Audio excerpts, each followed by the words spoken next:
Hey, yep, I'm back. Yep. This is your man, Adolphus A.D. Moore, high top NRG Stadium. Today's results are a little bit different from last Sunday's. Although, although, let me get that caveat. It didn't start out like that. I tell you what, Texas, boy, D'Amico Ryans walked in and somebody in the press said, "Is your heart still beating?" He said, "Yeah, I got to slow down a little bit." This was the game for the ages right here, folks. This is the NFL football. I don't care how you look at it. This is the NFL football. I'm going to bring my man Elvin Henderson in from the Gilmore Mirror. He was supposed to have been down here today, but he got sick, and I'm not sure if he was, I'm not sure what he ate. It was a bad one of his favorite restaurants might have got him. Maybe they're trying to get him out of his favorite restaurant. But whatever the case might be, I'm gonna bring him in. Then we're gonna pop up. We got some comments from the from let's see, yeah, there we are. Elwin, first thing, how you feeling, man? I know early part of the week you were scheduled to be down here, but you couldn't get here. Number one, how you feeling? Well, I'm much better. I was doing better uh, Friday, and then Friday night I had a little resurgence, I guess you could say. And but yesterday I got feeling better late yesterday afternoon, and I'm back to 100% today. So I hated to miss the game, but I'll be honest, the way it started out, I was like, thank God I didn't feel like going. Yeah, scored in case somebody has missed it or been living under a rock, whatever the case might be, or might have had an ICE agent chasing you. The final score from NRG Stadium today: Texans 36, Jacksonville Jaguars 29.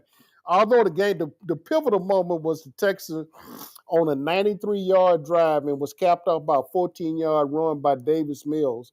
Now, if you would have told us that Davis Mills was going to cap this game off and be the reason that they won, because there are other 10 people on the field beside Davis Mills and a defense that just went total went BS crazy on Jacksonville today. I think everybody would have told, yeah, I don't know what you're smoking, but if you got something to want to pass it around, you can. It might sell pretty good right now. But that's the nature of the beast. What happened? Elvin, we keep saying this being sound redundant, but this is the NFL. This is the NFL. Yep. This is the current. Excuse me. Excuse me, NFL as we know it, and I mean, I know we've been around it a long time. We've seen the ups and downs, but normally a team get up on you by 19 points. They can pretty well mail it in. Used to be able to mail it in for not anymore. No. Not with turnovers and everything else considered. So, uh, any anything that stands out in your mind before I get to the coach and get to Sheldon Rankin. Reason I'm going is a backstory to Sheldon Rankin. I think I'll let the interview, the scrum interview, my question to him answer the question for you. And I went back to Sheldon, although there were several players. Believe it or not, a whole lot of folks didn't show for Davis Mills post game, Elvin, and so and that's a tragedy in itself because he once he got himself righted and everything, Davis Mills played one hell of a ball game He today. did. He played one hell of a ball game today, and just and I'm not a big statistic. I don't get into, but 27 to 45, 292 yards, two touchdowns, and one interception, and that INT was so early. Nobody, coach. I can't tell everybody what your text was to me in the first part of that game, but I was just coming from church, and I don't know if you had gotten to church, but whatever. I think all of us probably needed to go back to church, Yeah. but after that text. But the NFL football when you objectively as reporters and reporting on this game, we have to sort of maintain a neutral objective, but you quietly as when you go back and see teams, you want to see teams perform good, bad, and different or otherwise, but that they can frustrate you. And, and Yep. and and the Texans started off in a very frustrating manner. Your couple of things that just stood out to you before I go to Coach Ryan. Well, I think the biggest thing, certainly the Texans aren't out of the woods yet. No, But let's face no. it, if they went 3-6, playoffs were out of the picture. There is no way in the world the team would have been able to come back, I don't think. But they are back in the hunt again now, and right now, really only one game out of a wild card spot with three other teams that they're in the hunt with, Kansas City, and I forget who the other one is right now. But anyway, this was absolutely, and I did listen to D'Amico's press conference.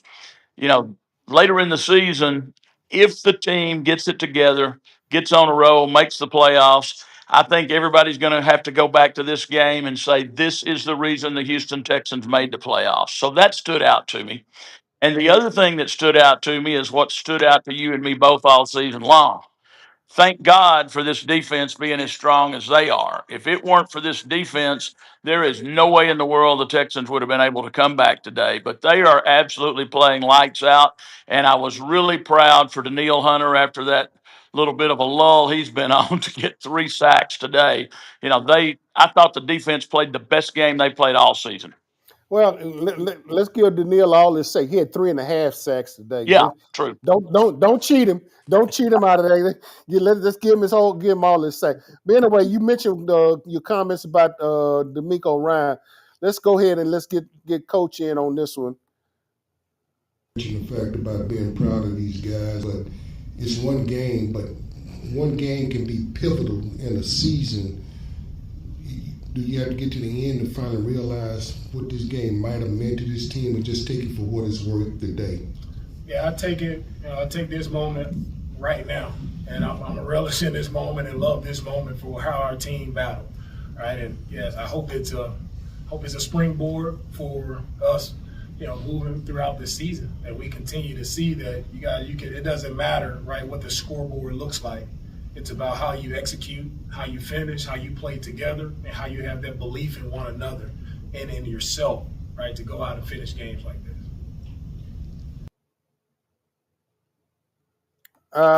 Aaron, I think that might have been the comment. That might have been a similar comment. That was my question I had asked the Coach Ryan about how significant this game.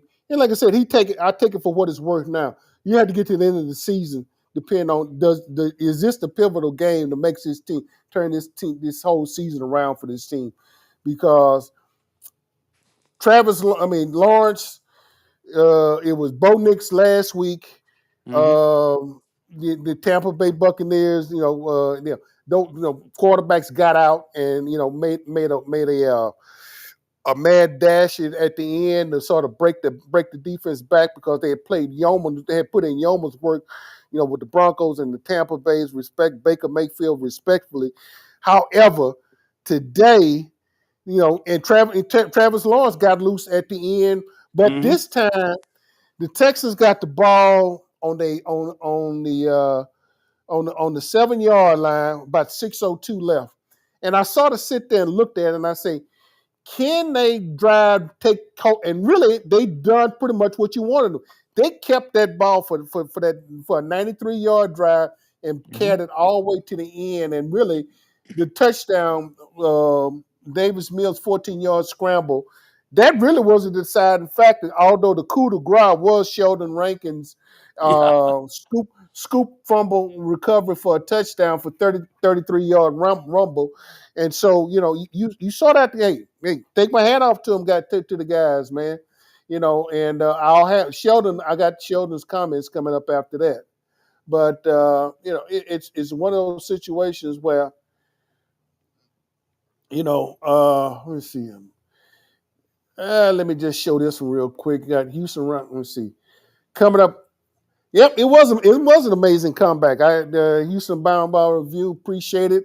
And by the way, folks, it's 6:00. In fact, about 15 minutes from now, folks talking sports on the Houston Roundball Review.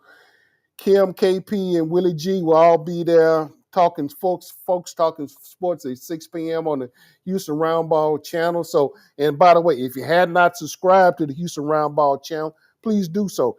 And if you have not, go jump over to that one, subscribe, come back over here to the Ad Max Corner YouTube channel and subscribe as well. But yeah, next team up from you're right. Now let me tell you something. Titans A train, AI train, 5790. That might not, Elvin. That might be a hardest game. That might be a very hard game for the Texans coming up.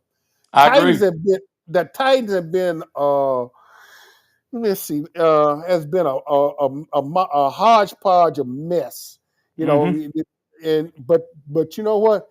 This is the type of team because they have nothing to lose, Nope. no cares in the world, and they can go into Tennessee next week in Nashville and they can get their heads handed to Oh yeah. them real easy. That's been the NFL, folks. You just, sounding, I'm not trying to be over melodramatic, but as well as the Texans, as hard as they played all this season defensively, that team, they could go in next week and the Titans can just realize, just suck up to have enough gumption to come back.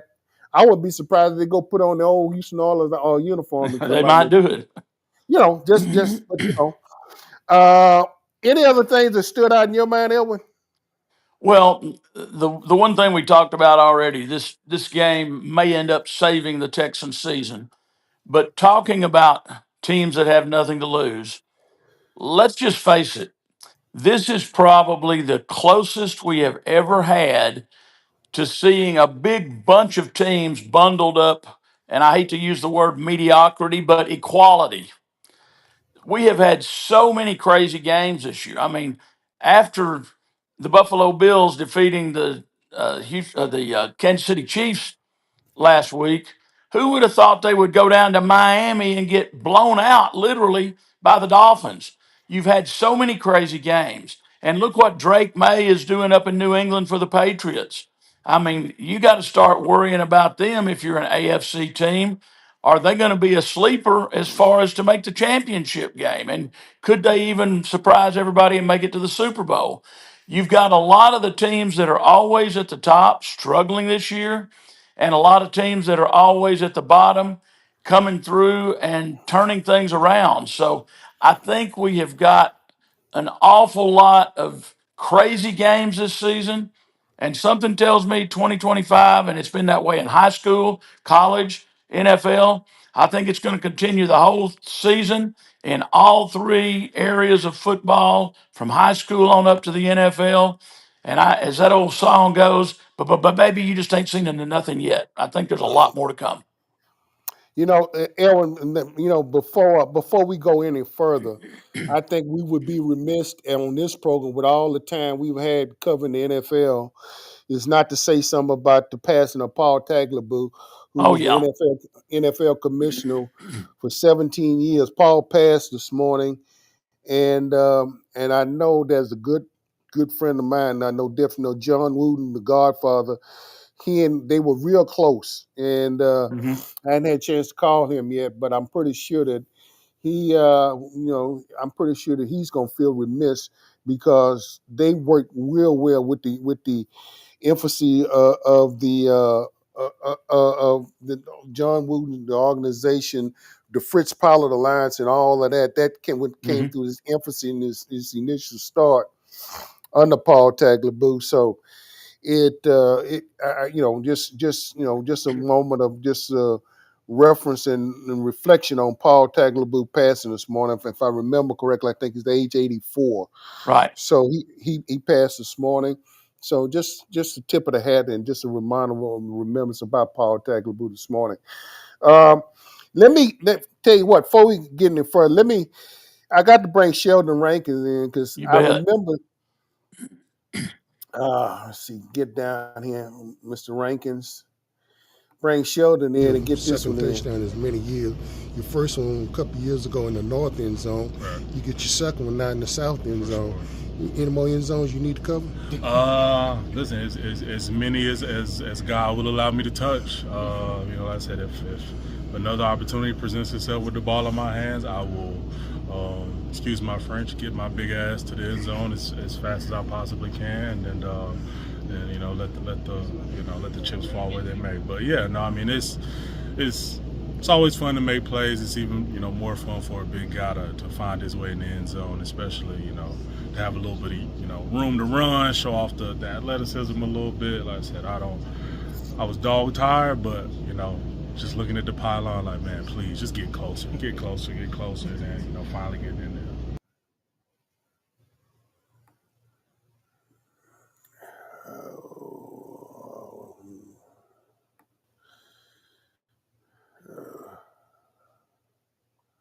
Yeah, that was Sheldon Rankins.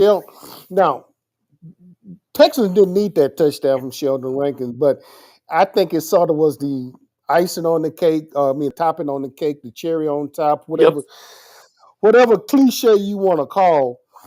I remember because and what made it so unique. I remember Sheldon. And my question to him a couple of years ago in this very same stadium, except it was on the north end zone. He scored. I asked him how many touchdowns. He said that's his very first professional touchdown. And now all of a sudden now, like you said, he rumbling, stumbling for 30. He didn't stumble. Yeah, he did stumble. I'll mess with him on that one. But when he scored, who cares? He rumbled in. And so, they asked him during the scrum, do you still have the ball? He said, you don't even know what happened to the ball. He got mauled in the south end. He got mauled in the south end zone. So he's not sure what happened to the ball. And ain't no telling what that ball is right now. But I tell you what, it was. I think it was fitting the way the Texans started off the game to the way they closed it out. Mm-hmm. Because as I told Dylan Harden, I said, you heard this expression. The Texans were like whistling past the graveyard, walking, going by. That's he laughed at me about saying, "Hey man, I'm old. I'm giving you some of them old sayings I used to hear." Mm-hmm. I said that's pretty much the way y'all played today. But tip your hat off to him. Texans from a standpoint now targeting. Nico Collins was targeted, and they were determined they were going to throw to Nico Collins. And I think that was out to me, and this is just an observation. They were trying to get to the Nico Collins almost too much today, much to the detriment to the rest of the offense. I Mm-hmm. thought he had 15 targets, seven receptions. Schultz scored a touchdown. Jay Niggins got one, but at one while out, three receivers was I think third quarter. Nico had about 8 or 9 targets, and three receivers. He took 3 receivers to come close to him. Had 8.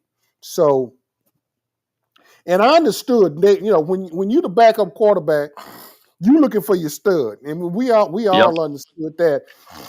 But I almost, but you know what? It worked out, and I think it worked out to the standpoint. And I want to be quite candid with you. That first interception was a good defensive play. It I was. mean, it was just a heck of a defensive play on the Jacksonville part. We can say, oh, and I know a lot of folks say, oh, heck, here go Davis Mills. Well, you know what? Davis Mills is what's going to more likely, and I'll be quite candid with you from, CJ is still in the concussion protocol, Mm-hmm. Elwin. And I'm not a doctor. I have not seen his baseline. I'm just going off that lick he took last week. Oh yeah. And you know what?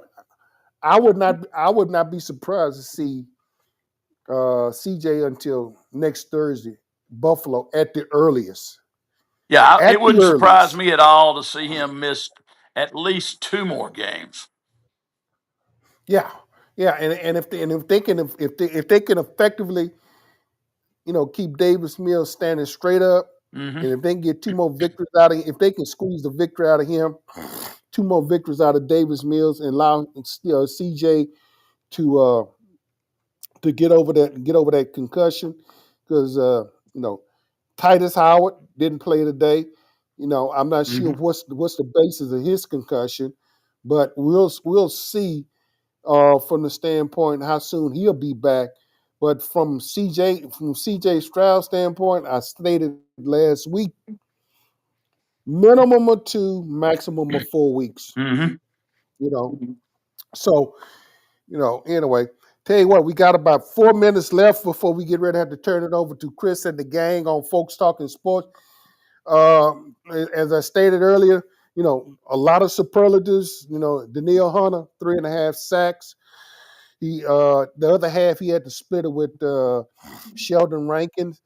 Coach Sheldon, no, yeah, he did have, he split it with Sheldon Rankin and Will Anderson, who had been on a tear. He got another sack today that really broke the ball loose from Lawrence, and Sheldon Rankins rumbled 33 yards. Final comments on yours, Elwin, then I'm going to get ready to turn it over to the guys on Folks Talking Sports. Well, I think you hit the nail on the head. The Texans cannot play down to the level of the competition against the Titans next week. They've got to be prepared.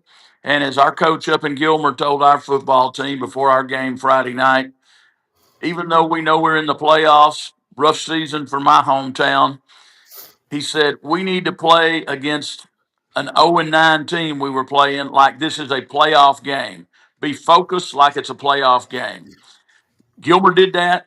That's what the Texans have to do this next weekend in Tennessee. They've got to pretend like it is a playoff game. And secondly, just what you mentioned about CJ, if Davis Mills can get the job done, I say if we need to hold him out 3 weeks more, let's do it. Don't bring him back if he's not 100%, even though he might clear the protocol.